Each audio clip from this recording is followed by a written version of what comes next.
Why carnivore diet is better than keto? There's quite a few reasons, in my opinion, why the diet is actually better. So if you're familiar, we're gonna dive further in this video into the differences of what the carnivore diet is and what the ketogenic diet is and really break them down. But on this section, I wanted to jump right into the meat of what you're looking for. So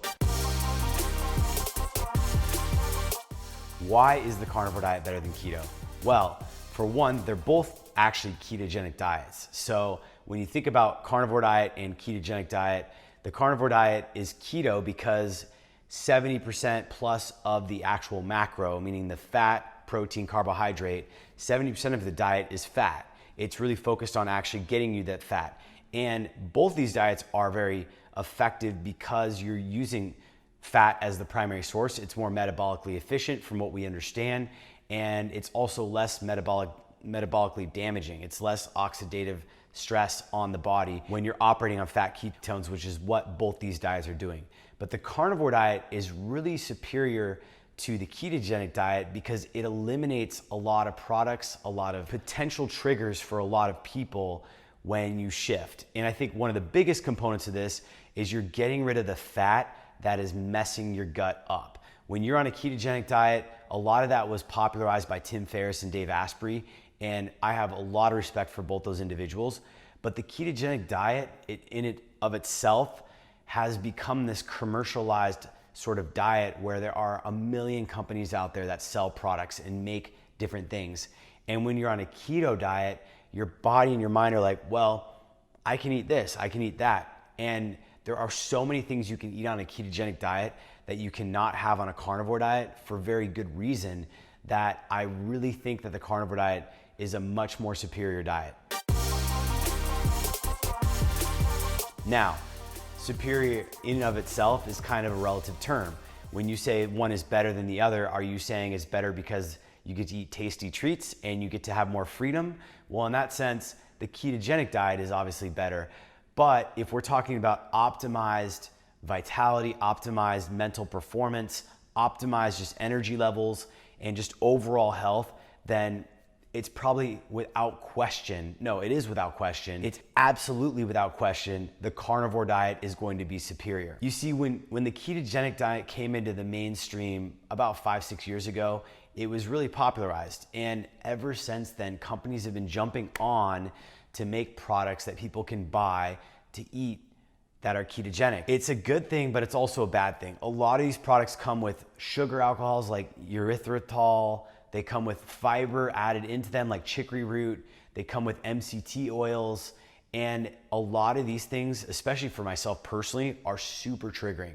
They affect your gut. They don't feel well. They can build up in your system. I remember being back in London on a travel trip with my girlfriend at the time, and I was eating Quest bars, and it was like my go-to snack.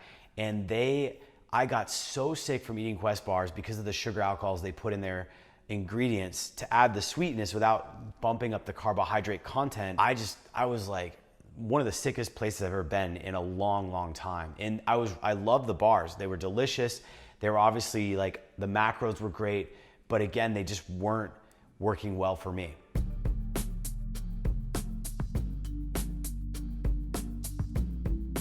For a lot of other people, that's fine. You can eat those bulletproof bars. You can eat that MCT oil. You can consume it. You can add that brain octane. But I think for a huge percentage of the population, you're gonna find that your gut is gonna get triggered by these things, and you wanna watch out for that. So, carnivore diet is more restrictive because you can only eat animal foods. You have to get rid of these processed things that are going on. So you're not eating these sugar alcohols. You're not eating the MCTs. You're really just eating raw fat, egg yolks, animal protein, animal foods. Ideally, you're just getting them from the farmer direct, and you're just chowing down on those kinds of foods.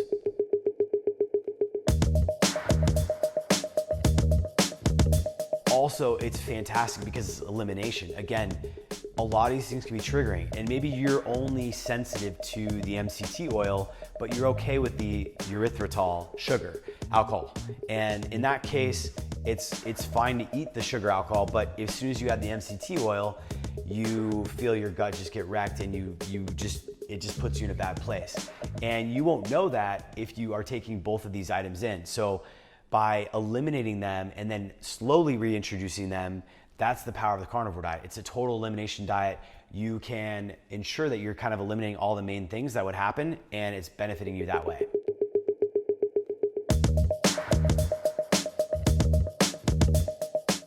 So let's take a step back and define the ketogenic diet, and then we'll define the carnivore diet, and then we'll finally kind of come full circle and we'll refresh and recap on like why one is superior to the other diet.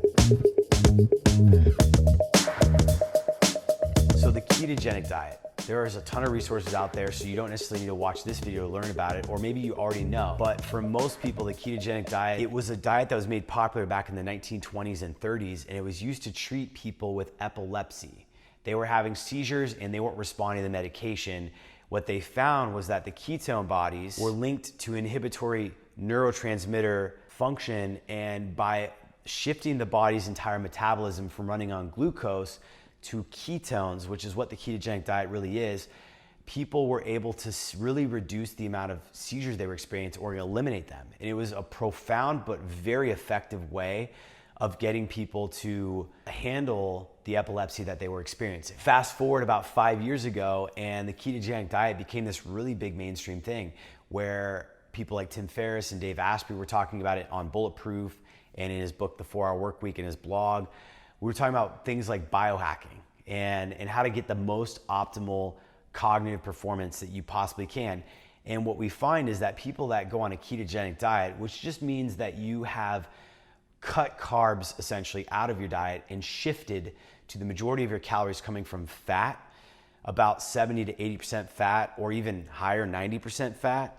And what we find is that your body now is using the liver to produce ketones, and these ketone bodies are much more metabolically efficient.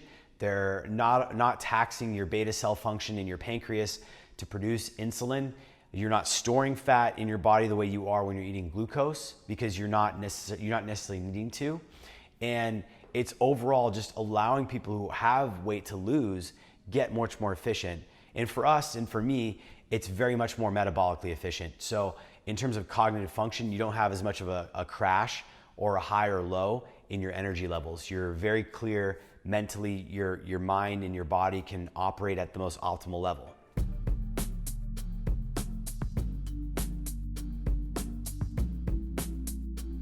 And when I was on the ketogenic diet, I ate a lot of bacon, guacamole. I had MCT brain octane oil from Bulletproof. I was eating other MCT oils, butter, and cheese, and things like that. And these were certainly bumping up my fat macros, but at the same time, I didn't realize how badly they were affecting my gut and my overall sort of inflammation. I was getting that dairy and a heavy dose because of the cheeses. I was eating almonds, and the nuts for me were a bit triggering and higher in omega-6s. And frankly, I don't think human beings are meant to eat nuts in very high quantities, given how difficult it is to actually find them and process them at high volume. It doesn't make a lot of sense. The other thing is the avocados. I think the avocados, as well as the bacon, was probably triggering some histamine, and then the FODMAP food of avocados, when the fiber content was probably contributing to maybe some small intestinal bacterial overgrowth, some SIBO in myself. It was not comfortable. I was feeling very much painful. I was feeling a lot of just indigestion and dysbiosis in my body, in my gut, and it was triggering some anxiety. And overall, I was just on edge. And on top of that, I was putting coffee in my system, which was adding caffeine and also some acidity to the gut, and probably some things that I didn't want in my system from the mold toxins of the coffee as well. Long story short, I found that the benefits, I definitely was able to maintain a physique and be very trim, but I had skin issues. I did not have the gut issues that I wanted handled.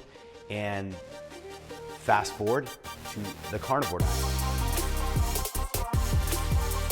12 months ago now, we're talking October, late September of 2010, Joe Rogan, Jordan Peterson were doing an interview, and in that conversation, Jordan Peterson talked about his daughter, Michaela, and how she had really benefited from the carnivore diet.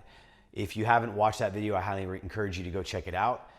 You can go to YouTube and just type in Jordan Peterson, Joe Rogan, Carnivore Diet. You'll see the bit. It's about 30 minutes. It talks about Jordan Peterson explaining his diet and how all the symptoms the majority of the things that Michaela Peterson, his daughter, was experiencing around her crippling, debilitating rheumatoid arthritis, anxiety, depression had basically gone away, and how Jordan Peterson himself, his depression, his anxiety had really subsided. And this all sort of hinged on the idea that they had gone to a diet where they had completely eliminated plants. The carnivore diet, as you know, and as you've watched my channel on many other videos, is all about removing plant molecules that can be triggering to you. It's really about getting rid of all plant molecules and the idea that plants co-evolved with animals, but develop their own mechanism to survive through developing their natural sort of pesticides and toxicity that allows them to exist without being just totally eaten and consumed as this perfect food. And we see things like phytonutrients, phytic acid, oxalates, lectins, glutens, polyphenols, curcumin, turmeric, resveratrol, a lot of these molecules where the community around selling them has really touted all the benefits of them. And we've looked at some slightly myopic studies, in my opinion, where we're not looking at the full picture of what these molecules are doing. These molecules can damage DNA, they can affect the thyroid, they can inhibit or be androgenic, they can limit your anabolic hormones in your body, and it may not be the right trade-off. Now, everybody's different, and I think there is some variation in people, but for the most part, the carnivore diet has been tremendously powerful for a lot of people because it's eliminated these plant molecules. And when done right, when done from a nose to tail approach, where we are eating all of the animal and getting all the nutritional profile, not just muscle meat, but also organs like kidney, liver, pancreas, sweetbread, we're getting a lot of really the same nutritional profile that we biochemically are composed of without the actual plant stressors that you find in a diet where you might include those. And for a lot of people that can be really powerful because immediately, all of a sudden in a few weeks time, you have completely eliminated all of these stressors and you now go, oh wow, if I add in coffee, my gut just rumbles. Or if I add in cheese, I break out and I get a ton of blemishes. And it's really been powerful for a lot of people. So it's a way to eliminate a lot of these things, but still give your body the structure, the building blocks it really needs, the full essential amino acids, the fatty acid, the oils, the omega-3s, the EPA, DHA, the B12 that you need that you don't get from a purely plant-based diet.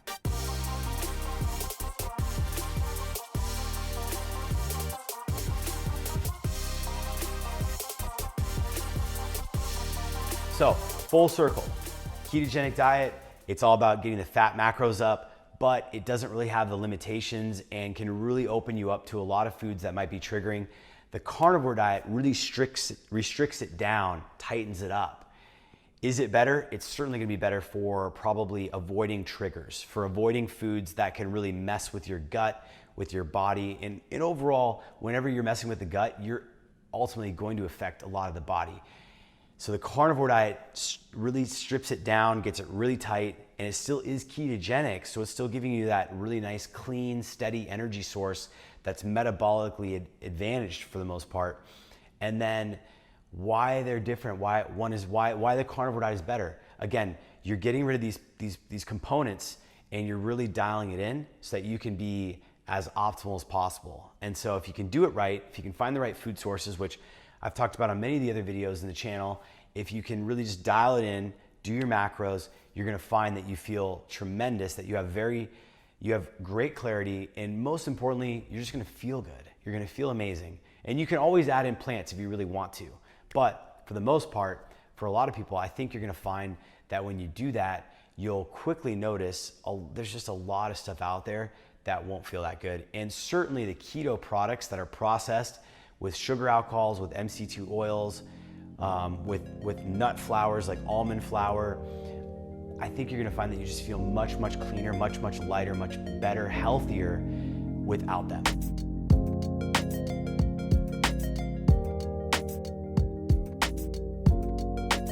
If you made it this far, thank you so much. Hit that like button, comment, subscribe, and share this with someone if you think they're kind of in the keto phase and they're looking to go carnivore but don't really know. And as always, I really appreciate you. Thank you so much.